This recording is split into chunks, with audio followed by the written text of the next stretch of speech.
Tayo po ay mag-aral ng salita po ng Diyos. Alam niyo po ba mga kapatid kung ano po ang problema po ng tao? Yung pong mahalaga, hindi pinapahalagahan. At kung alin po yung hindi mahalaga, yun po ang pinagtutuunan po natin ng halaga. Which is hindi naman po natin ito mayaalis sa atin.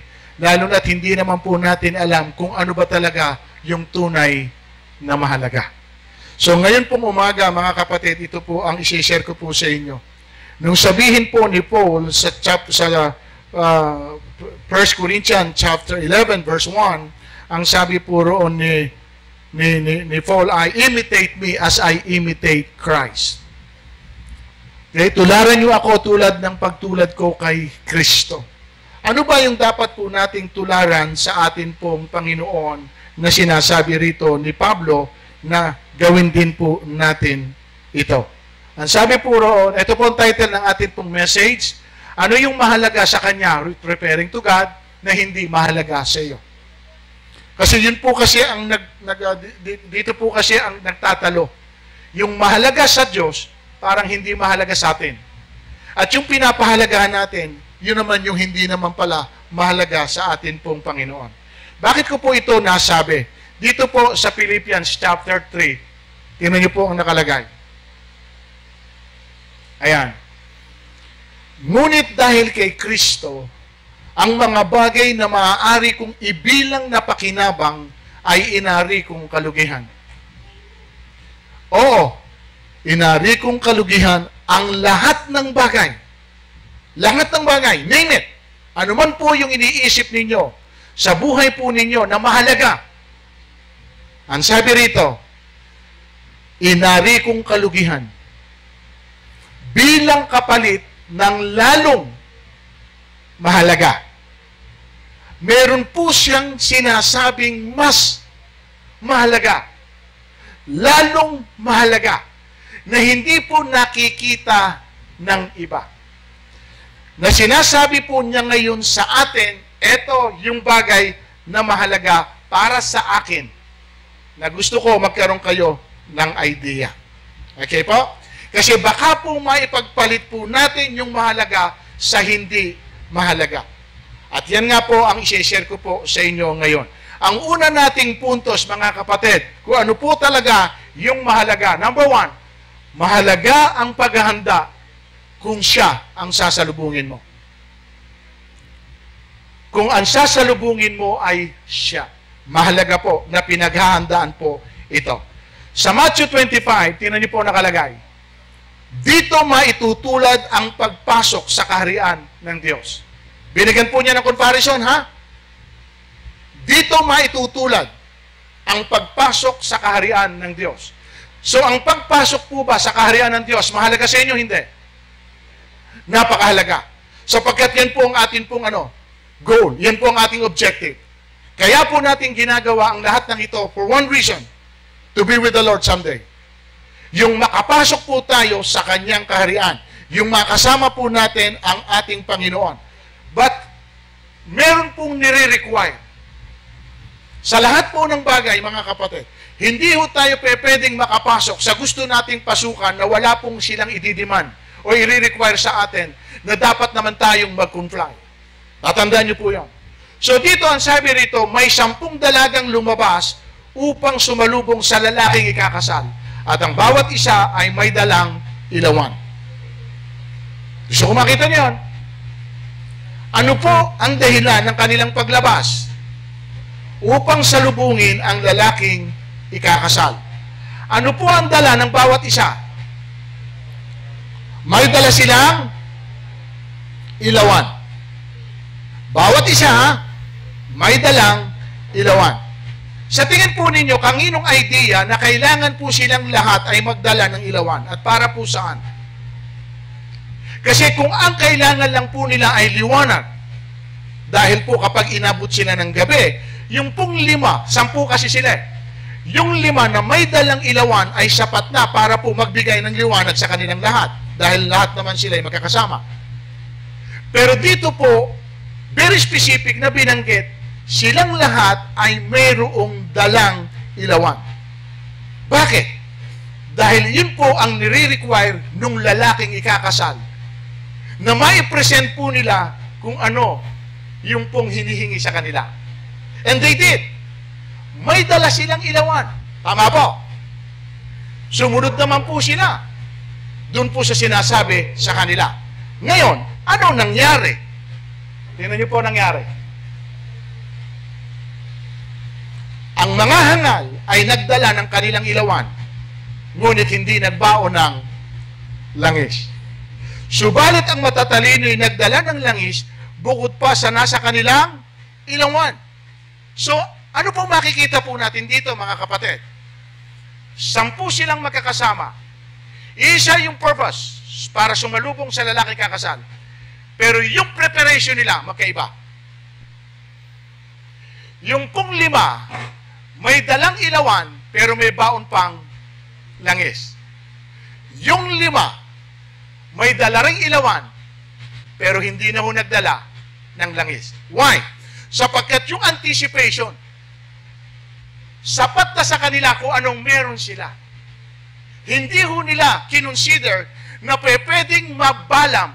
Kasi doon sa verse 5, hindi po agad dumating yung kanilang iniintay. At kung nanatili pong nakasinde yung kanilang ilawan, pwede pong maubos ang langis nito. Hindi po nila yon in-anticipate.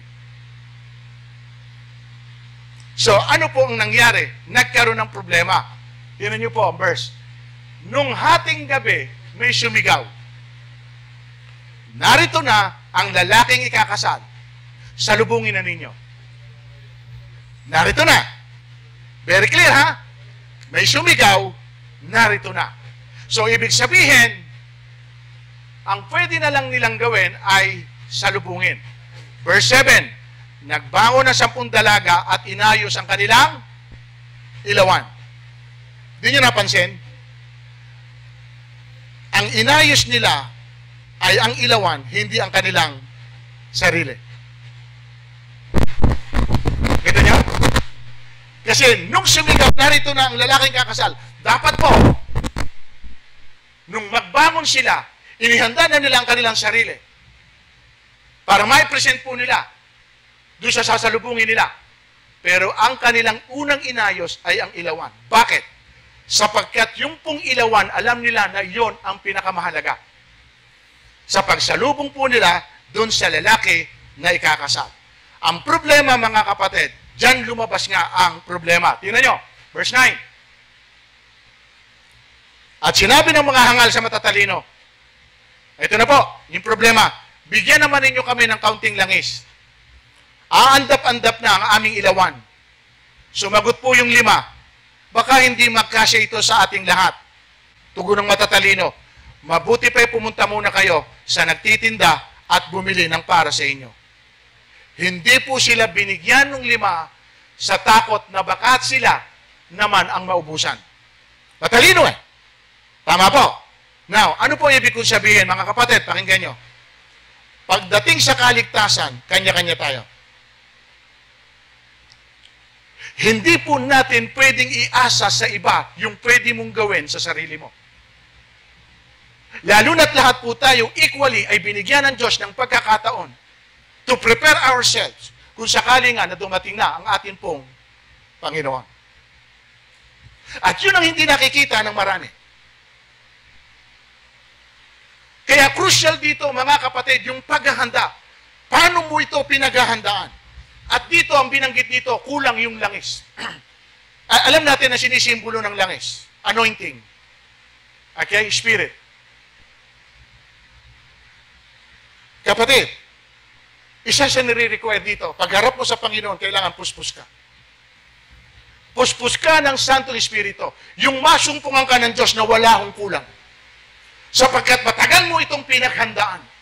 Dapat naroon po yung iyong kasabikan na dumating ang araw na ito, alam mo. At doon po, iyon ang magdedetermina kung talagang interesado ka sa mangyayaring event na ito. Dahil how you prepare yourself dito sa tagpong ito, yun ang tinitingnan po ng Panginoon na mahalaga sa iyo. Amen, mga kapatid. So ngayon, anong ginawa? Noong verse 10, Tingnan niyo po ang nangyari sa verse 10. Kaya lumakad ang 5 hangal na dalaga, samantalang bumili sila, dumating ang lalaking ikakasal. Wrong decision, wrong move. Bakit? Prior na lumakad sila, may sumigaw na eh. Ano sigaw? Narito na. So dapat wala na po silang move na ginawa. Kasi naroon na yung sasalubungin nila. Pero bakit po sila umalis? Dahil alam po nila na hindi sila pwedeng humarap dun sa lalaking ikakasal na gano'n ang kondisyon ng ilawan po nila. What do I mean by that? Hindi tayo pwedeng humarap sa Panginoon. Nasasalubong tayo na ang kondisyon ng spiritual life natin ay hindi po tayo nakahanda. So, kaya crucial mga kapatid. At itong ginagawa natin na ito, yung iba kasi para sa inyo. Ito, salamat nga pala, meron nga pala tayo, may inimbitahan nga pala tayo. Okay, saan ko ba nailagay? May inimbitahan tayo eh. Oo, bago isisingit ko. Ito. Si Joshua. Where is Brother Joshua? Ayan, inimbite po siya ni Kuya Carlito. Palakpakan natin. Si Dan Nicole. Si Dan Nicole. Ayan. Tsaka si Ashirina Chua. Ayan, in-invite po sila ng ating kapatid na si Kuya Melo. Parehas na magkapatid ang nag-imbita. Now, gusto kong maintindihan ito, Joshua, and even sa inyong dalawa. Napakahalaga. Sapagkat hindi po lahat ng bagay na ginagawa po natin ay masasabi nating mahalaga. Ang tanging mahalaga lang ay yung bagay na alam nyo, na ginawa ninyo na may kaugnayan sa Diyos. Bakit? Ano man po kasing pinapahalagahan natin dito, pagdating po ng araw na umalis kayo dito, wala na po yung halaga. Kahit ikaw pa pinakamagandang bahay sa lugar na ito, pag umalis ka na rito dahil namatay na tayo, wala nang halaga yung bahay na pinatayo mo. Kahit ikaw ang pinakamaraming pera na naitabi sa bangko mo, oras na mamatay ka, hindi mo madadala yung pera mo. So wala na rin siyang halaga. Ang tangi lang may halaga, mga kapatid, ay yung bagay na ginawa mo sa Panginoon, sapagkat ang tuusan nun hindi dito, kundi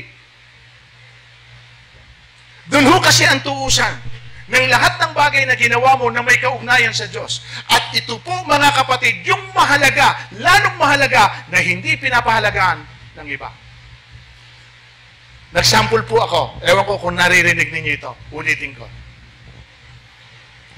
Kung meron kayong alahas na worth 5 million at nawala, hahanapin pa ba ninyo? Di na, no?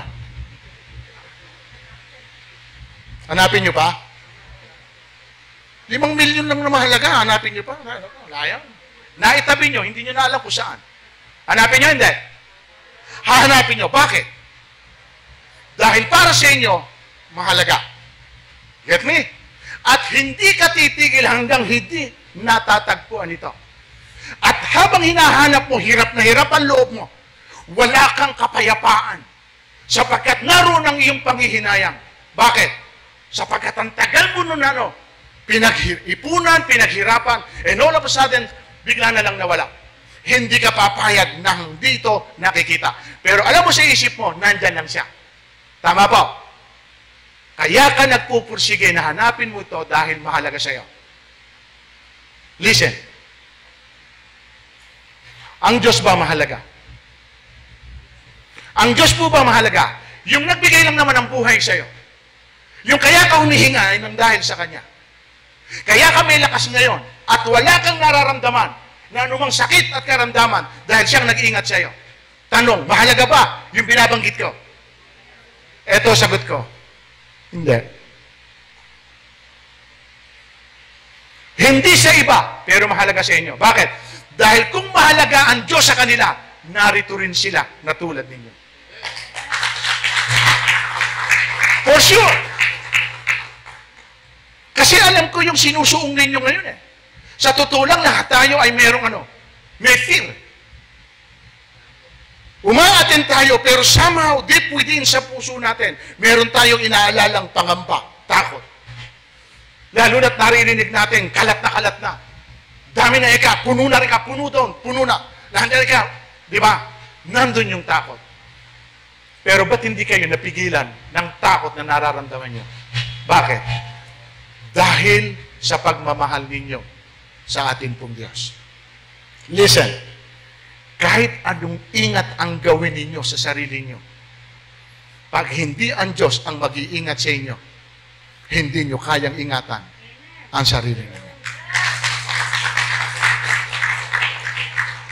Pero kapag hindi pinayagan ng Diyos, walang sino man maging kaaway ang pwedeng gumawa nito sa buhay ninyo.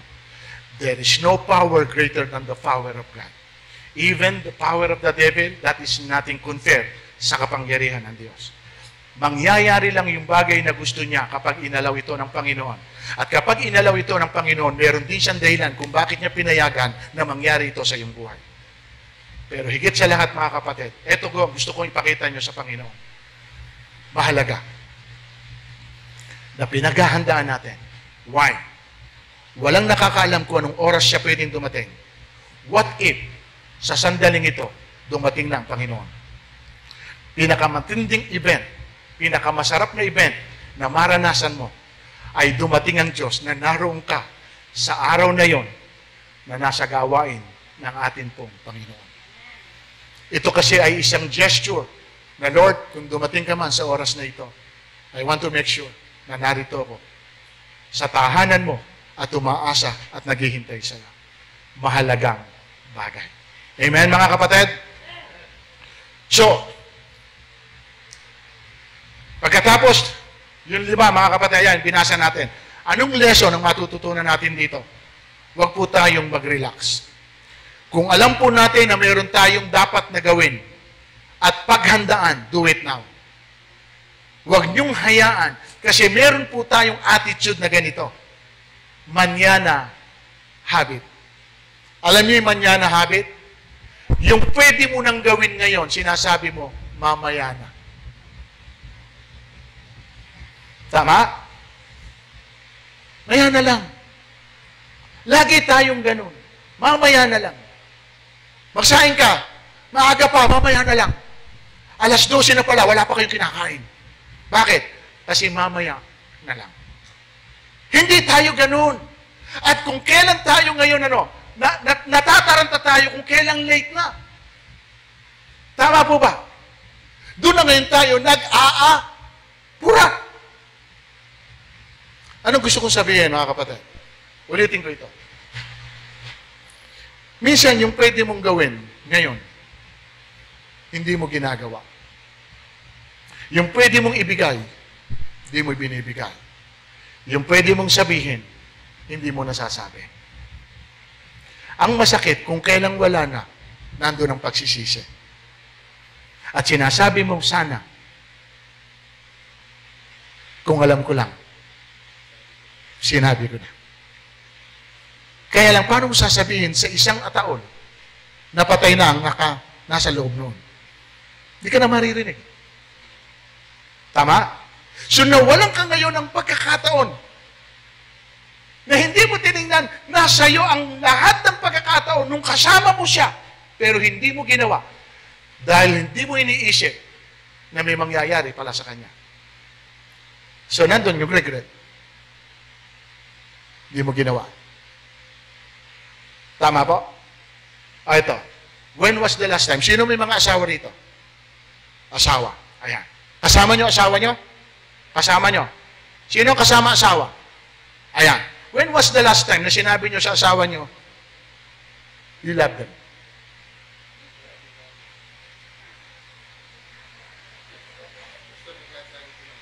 Ayan. Narinig ko nga, kapatid. Narinig ko. Kaya hindi ka guilty doon. Hinabol mo. Sino kapatid? Wala eh. Kasi normal sa atin. Given. Alam na yun. Kahit hindi ko naman kasabihin, alam naman niya na mahal ko siya.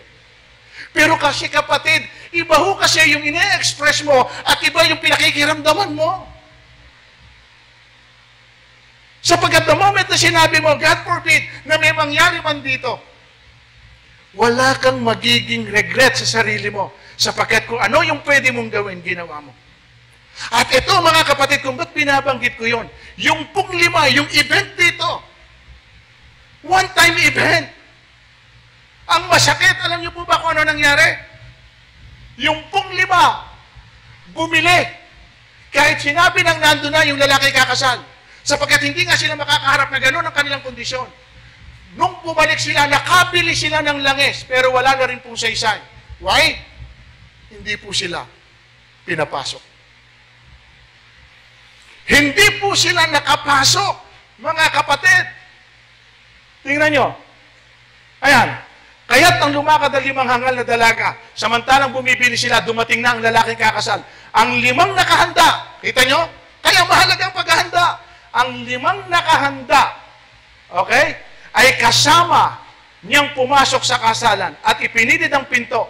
Pagkatapos dumating naman ang 5 hangal na dalaga, Panginoon, papasukin po ninyo kami, sigaw nila. Ngunit tumugon siya, sinabi ko sa inyo, hindi ko kayo. Sayang! Tingnan nyo, nandun sila eh. Sumunod naman sila sa idinidiman na magdala sila ng ilawan. Lahat ng yung ginawa nila, ang pagkakamali lang, hindi nila sineryoso. Yung paghahanda na pwede palang mangyari na mabalam ang pagdating ng lalaki kakasal. Eh sa totoo lang dito, sabi nga ron, nabalam, pero wala silang ginawang preparasyon uli. Bakit? Sana ho, nung mabalang, gumawa na sila ng paraan. Hindi, natulog eh. So, anong gusto kong sabihin? Nakita nyo minsan, maraming Kristiyano, hindi consistent. Hindi consistent sa kanyang ginagawa. Aatin minsan, minsan hindi. Magpe-pray minsan, minsan hindi. Kapatid, doon ang nakakatakot. Yung umaasa ka lang na akala mo ay sapat na yung bagay na ginagawa mo at pagdating po nung huling araw na yon at nasubukan po tayo ng Panginoon, yon ang nakapanghihinayang. Bakit? Ang inisip mo, sapat na yung lahat ng ginawa mo. Pero tulad po rito, yung 5, hindi po nangyari yung ina-expect nila. So yun po yung una na mahalaga na pinaghahandaan po natin. Bakit? Kasi nga, in any given time, pwedeng dumating ang Panginoon. At huwag po sana tayong abutan na parang nagre-relax lang. At parang wala lang sa atin yung oras ng kanyang pagdating.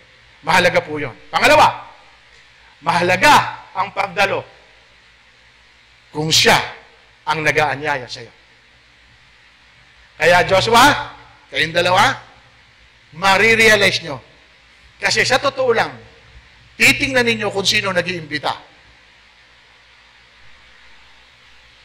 Kasi, ang pag-imbita sa'yo, dahil pinahalagahan ka niya. At yung pagpapaunlak mo sa nag-imbita, dahil ganun mo rin pinahalagahan yung pag-imbita niya sa'yo. Okay? Papakita ko po sa inyo kung ano ibig kong sabihin. Sa Matthew 22 verse 1, tinan yung nakalagay doon, muling nagsalita sa kanila si Jesus, sa pamamagitan ng talinghaga, sabi niya, ang paghahari ng Diyos. Kanina, ang kaharian ng Diyos. Pagpasok sa kaharian ng Diyos. Eto ngayon, ang paghahari ng Diyos ay tulad nito. Naghandog ng isang piging ang isang hari sa kasal ng kanyang anak na lalaki. Kanina, yung sasalubungin nila, sino sasalubungin nila? Yung lalaking ikakasal. Dito, ano na po ang nangyari?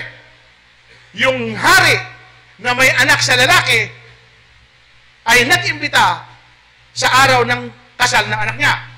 Tama po ba? Ang binanggit dito, ang kaharian ng atin pong Panginoon. So, ano okasyon? Kasal po nung anak.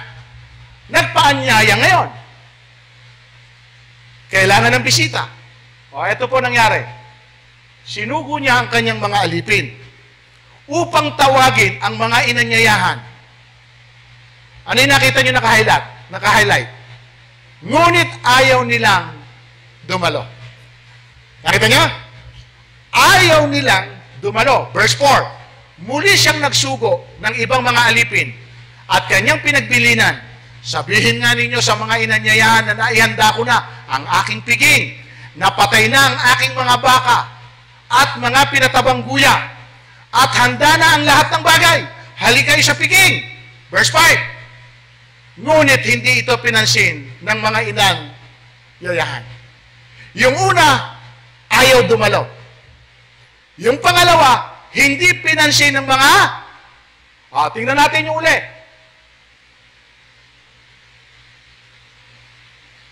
Ngunit, nagdahilan silang lahat. Ang sabi ng una, nakabili ako ng bukid at kailangan kong nakabili ako ng bukid at kailangan kong puntahan. Kayo na sana bahala magpaumani sa akin. Listen, nakabili ako nabili na ba yung bukid? Hindi pa. Nabili na. Napuntahan na ba niya yung bukid o hindi pa?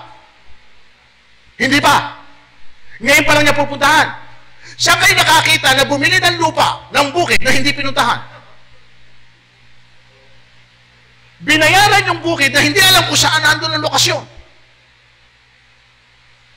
Mag-isip na kayo. Ang sabi rito, nakabili ako. Past tense. Nakabili ako ng bukid. Kailangan kong puntahan. Hindi ito dapat first time lang na pinuntahan. Dahil nung binili mo siya, tiyak yun, pinuntahan mo na. Ginamit na lang niya itong. Okay. Yung pangalawa, verse 19. Ano sabi ng isa? Nakabili ako ng 5 pares na baka. Kailangan ko isingkaw para masubok. Kapatid, bakit nung binili mo, hindi mo muna sinubukang isingkaw? Abe, ang gusto mo pala ay yung pong baka ay turuan. Baka na nagagamit ang pangararo. Bakit ka bumili ng hindi mo muna sinusubukan? Hindi dapat tinanong mo muna. Kalito, yung bambaka mo na yan sanay na. Hindi pa. Hindi ko bibili. Dahil ang purpose ko ay yung pong magagamit ko na. Ito sabi niya, kailangan kong singkawan, masubok. Gumamit na naman yung pangatlo, bagong kasal ako. Bagong kasal. Sabi naman ng isa, bagong kasal ako, kaya hindi ako makakadalo.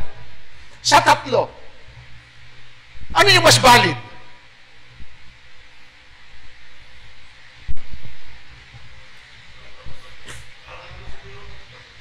Talaga ka, ha? Bagong kasal ako. Bakit? Ano ba mahalaga sa iyo? Sa kasal mo?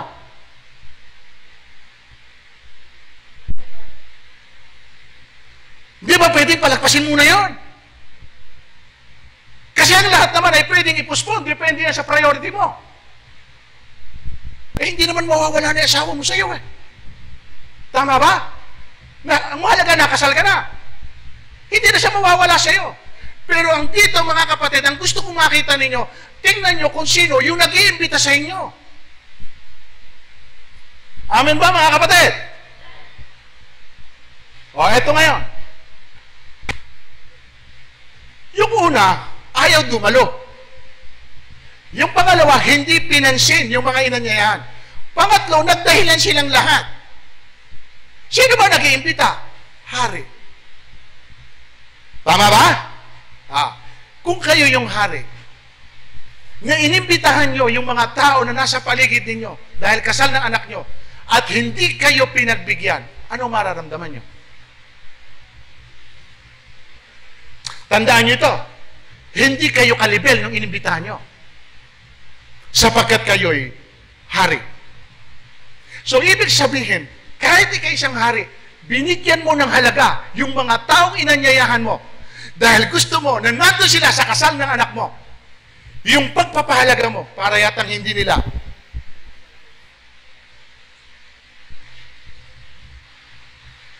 Sapagkat ang pagdalo sa isang imbitasyon ay mensahe na pinaabot mo dun sa nag-imbita sa iyo. Importante kayo. On the other side naman, kung ikaw naman ay isa sa inimbitahan, ibig sabihin, sino ka para imbitahan isang hari? Ibig sabihin doon, special ka sa kanya. Ang mabigat ito, hindi naging fair. Yung pagpapahalaga ng hari sa kanila, hindi nila sinuklian ng tulad ng ginawa ng hari sa pag-iimbita. O ngayon, ano gusto kong sabihin? Dito, Diyos, ang nag-imbita sa inyo, ang Diyos. Ginamit lang po ang mga taong ito para sabihin sa inyo. Pero ito gusto kong makita ninyo. Hindi lahat ng iniimbitahan ninyo sumasama. Minsan nga, kaya ayaw nyo nang mag-imbita, madalas napapahiya kayo. Tama po. Ang hindi alam nung mga iniimbitahan ninyo na mahalaga sila para sa inyo at mahalaga sila para sa atin pong Diyos. Pero hindi nila ito nakita. Ang akala nila kung saan lang kayo pupunta. Kaya titingnan po ninyo, mahalaga ang pagdalo kung lalo na ang Diyos ang nag-iimbita sa inyo. At dahil hindi ho siya pinagbigyan, verse 24, ano sabi? Sinasabi ko sa inyo, isa man sa mga unang inanyayahan ay hindi makakatikim ng aking handa. Hindi nakatikim. Isa man sa mga inanyayahan, sila yung mga inuna na inimbitahan, na tinanggihan ang imbitasyon, sabi niya, hindi nila matitikman ang aking inihanda. At ipapakita ko sa inyo mamaya kung ano ang inihanda. Tingnan niyo po yung sa Matthew 22:8.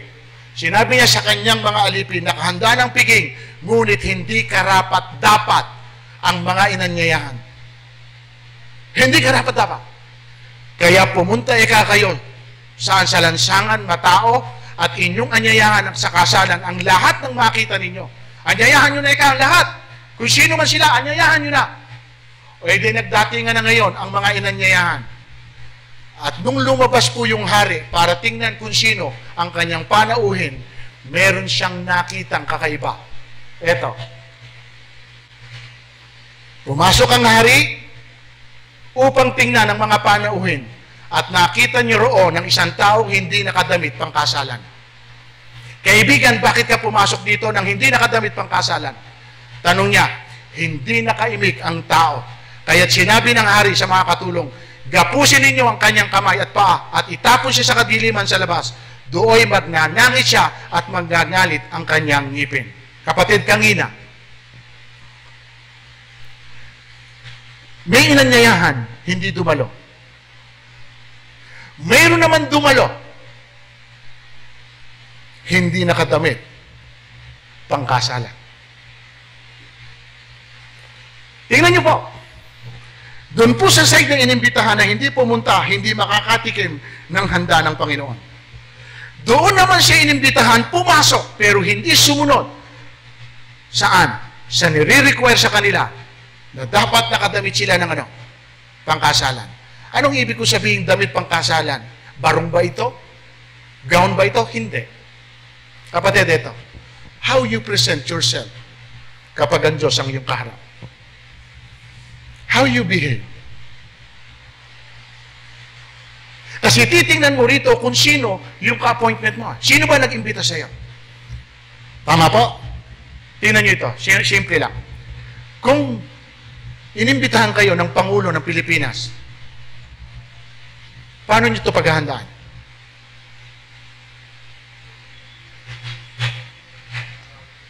Palagay ko hindi kayo makakatulog eh. At iisipin nyo kung paano nyo ipiprepare ang sarili nyo eh. Tama ba, mga kapatid? Bakit? Kasi ganun yung nire-respeto yung taong kakausapin nyo. Tama po ba?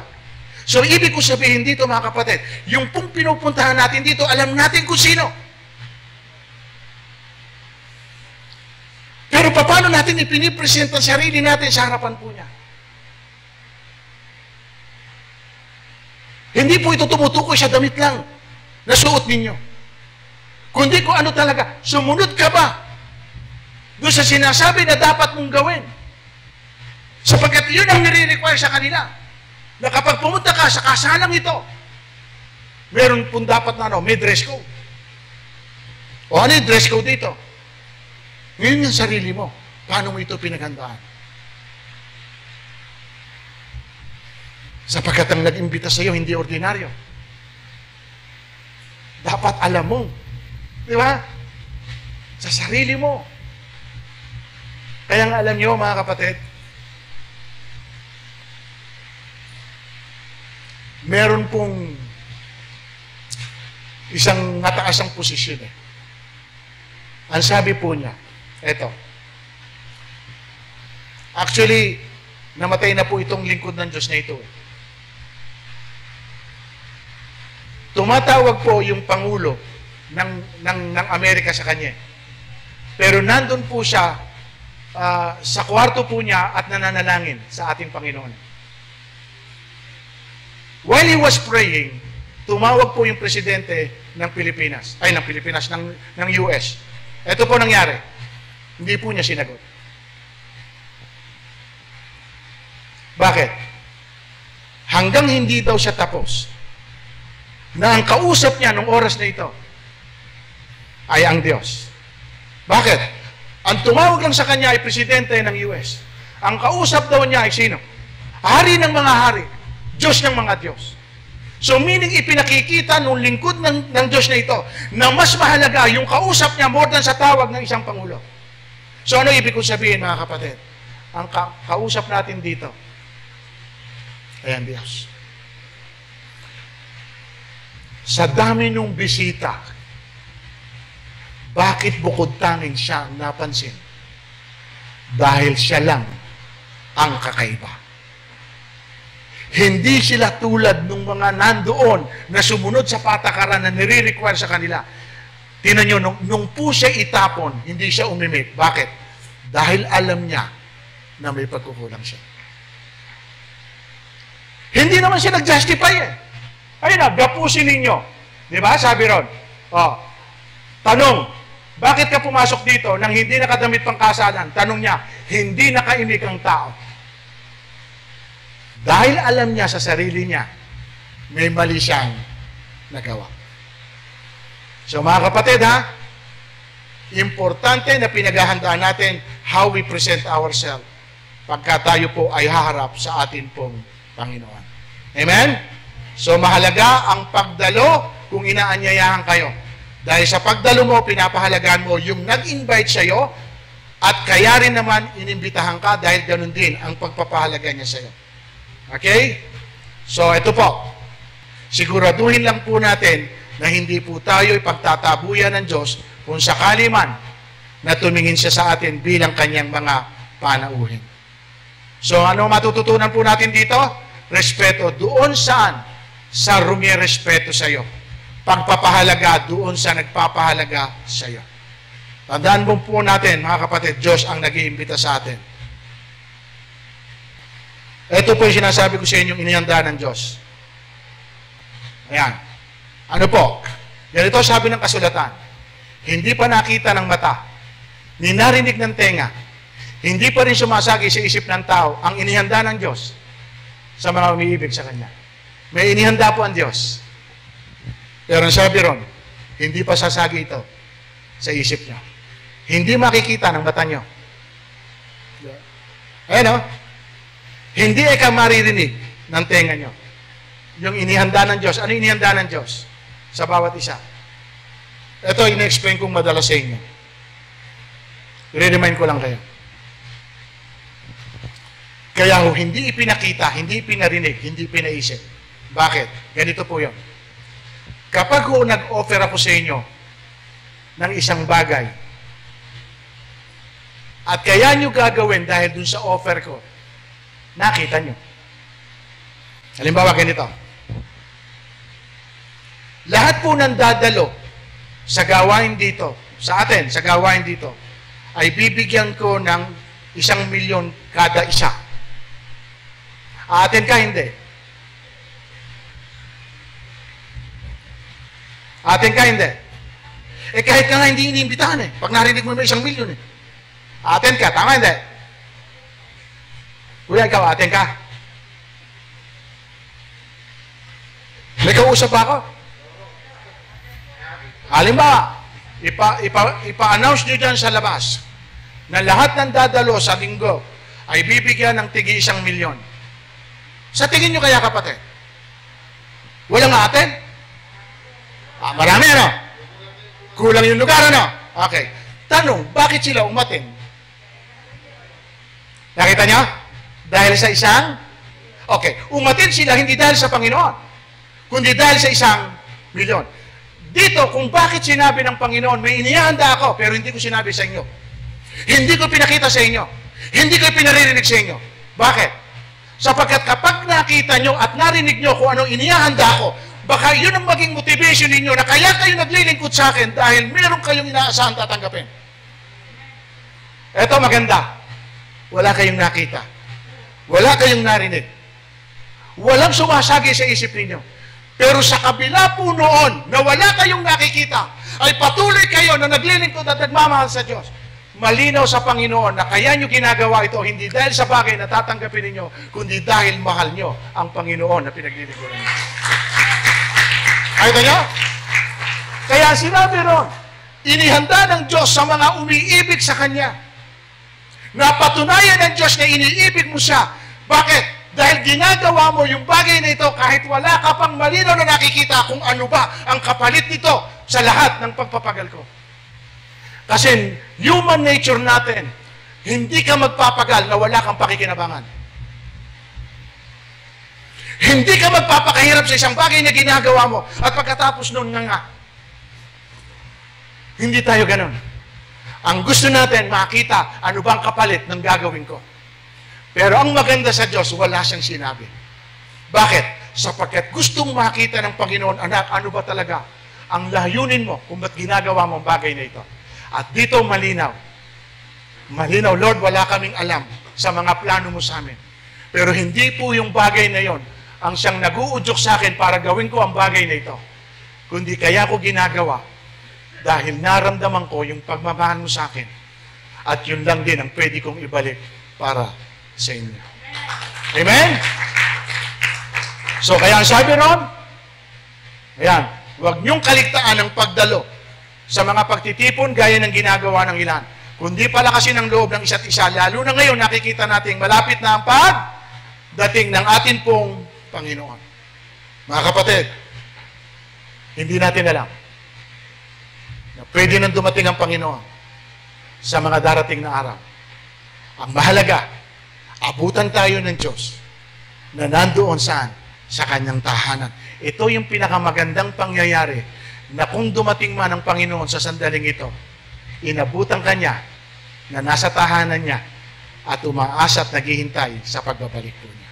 Okay? And then pangatlo, mahalaga, ang pagtiwalaan ka kung siya ang nagbigay nito sa iyo. Ano yung binigay niya sa iyo? Mga kapatid, lahat tayo pinagtiwalaan ng Panginoon. Ito sabi po ron, ang paghahari ng Diyos, again, nakita nyo, lahat po ng mga senior ko sa inyo ay tungkol sa kaharian ng Diyos.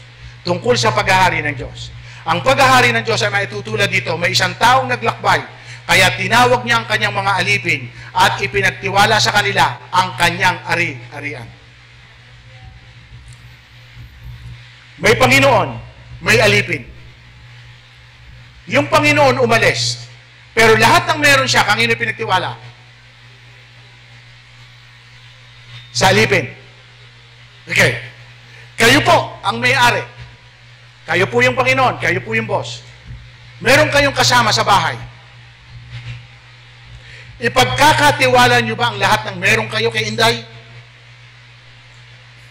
Inday, andyan lahat yung pera ko, nasa sulong-sulong, bahala ka na. Yung lahat ng mga alahas namin ng ate mo, nandyan din sa cabinet, bahala ka na. Basta lahat ng narito sa amin, okay, ikaw na bahala. Titiwala nyo? Magtitiwala nyo? Mga wala kayong tiwala talaga kay Inday.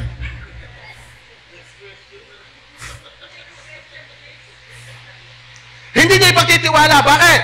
Baka pag-uwi ninyo, wala na sino? Dala ng lahat ang inyong kinakabuhayan. No, mga kapatid, bakit ko po binanggit ito? Pwedeng natatawa tayo. Ang paghahari ng Diyos ay tulad dito. May isang taong maglalakbay. Kaya tinawag niya ang kanyang mga alipin. May alipin siya. At kung anong meron siya, ipinagkatiwala sa kanilang lahat. So, ano ibig ko sabihin? Hindi madali ang magtiwala. Amen? Tama ba? Pero alam niyo ba, lahat tayo ay pinagtiwalaan ng Diyos. Kahit alam niya na tayo hindi. Tingnan mo ngayon katabi mo. Kung pwede pagtiwalaan niya, tingnan mo lang sandali. Kakatiwala ba yan? Itsura pa lang. Mukhang hindi. Tama ba? Kasi minsan alam nyo mga kapatid, tumitingin tayo sa itsura lang eh. At dumarating tayo na nakapanghuhusga tayo ng tao.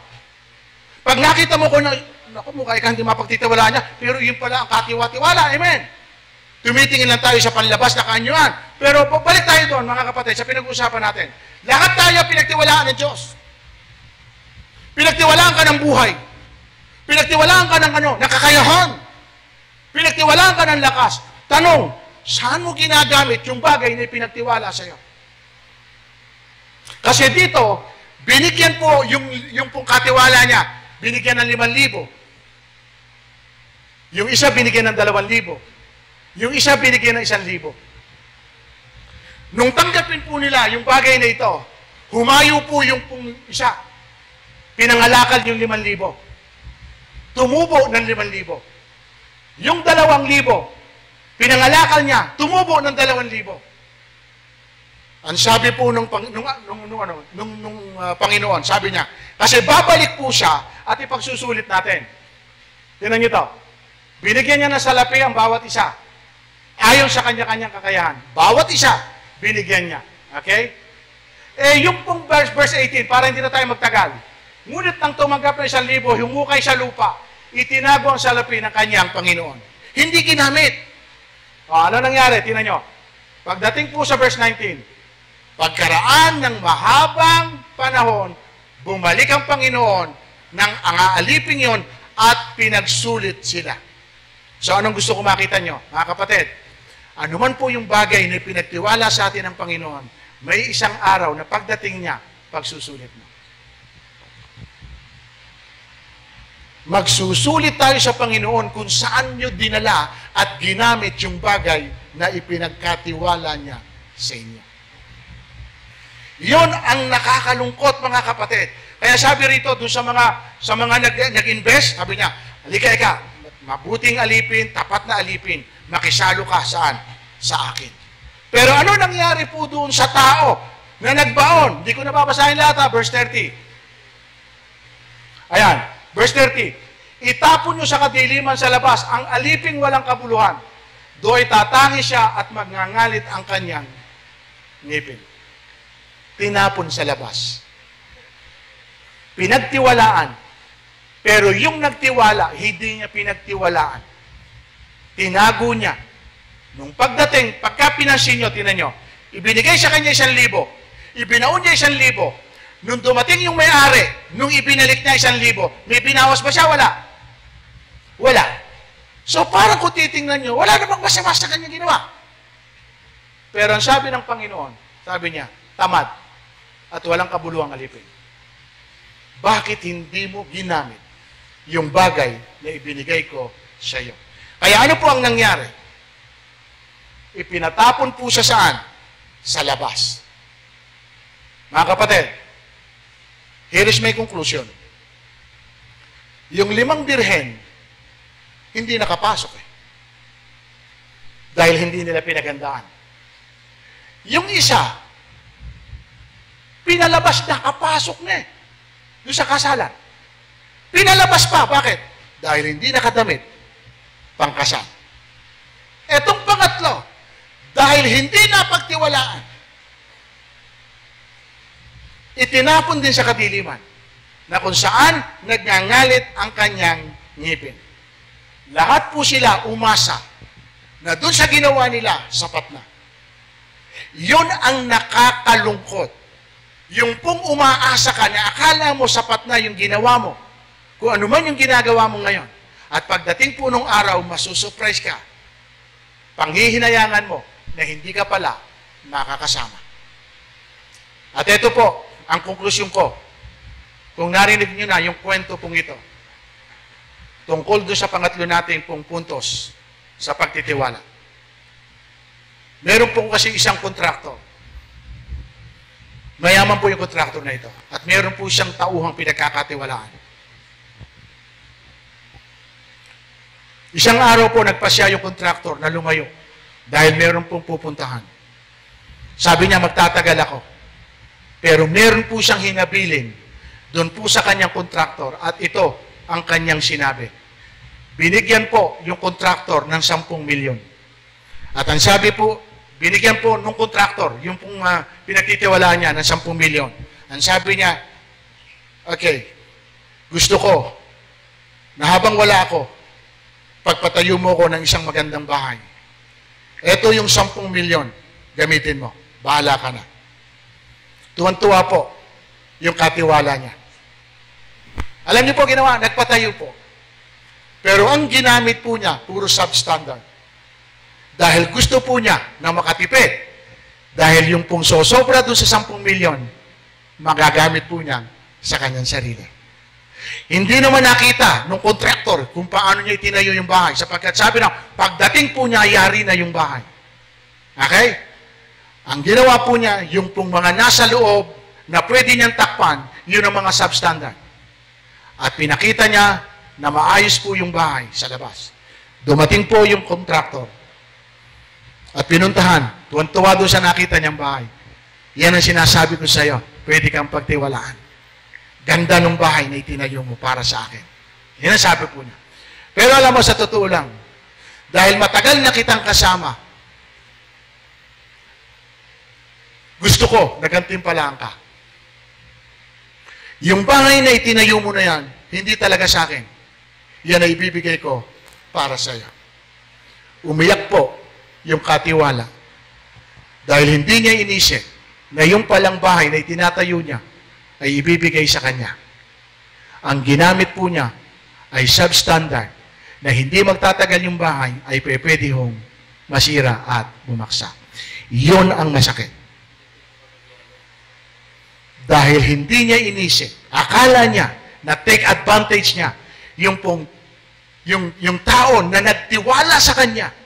And as a reward, doon nga sa paglilingkod ng katiwala sa kanya, pinagawa po yung bahay para sa iyo, hindi para sa akin. Dahil itong reward ko sa iyo, umiyak po yung katiwala sa kanyang sarili dahil alam niya kung ano ang ginamit niya na materyales.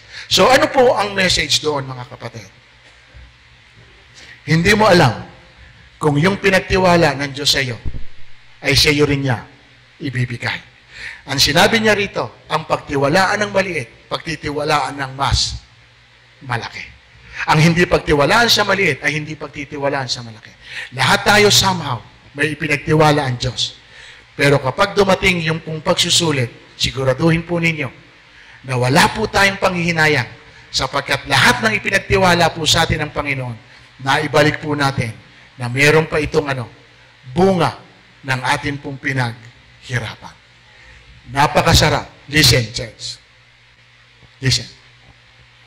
Kahit napakahirap ng tao, isa lang ang pwedeng hindi kunin sa iyo, yung ikaw ay napagtiwalaan.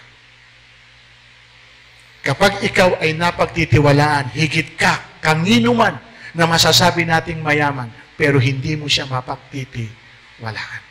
Alam niyo, isang bagay lang na pwede mong panghawakan. Kasi kayo naman ang nakakaalam sa sarili niyo. Kayo, natandaan niyo ito.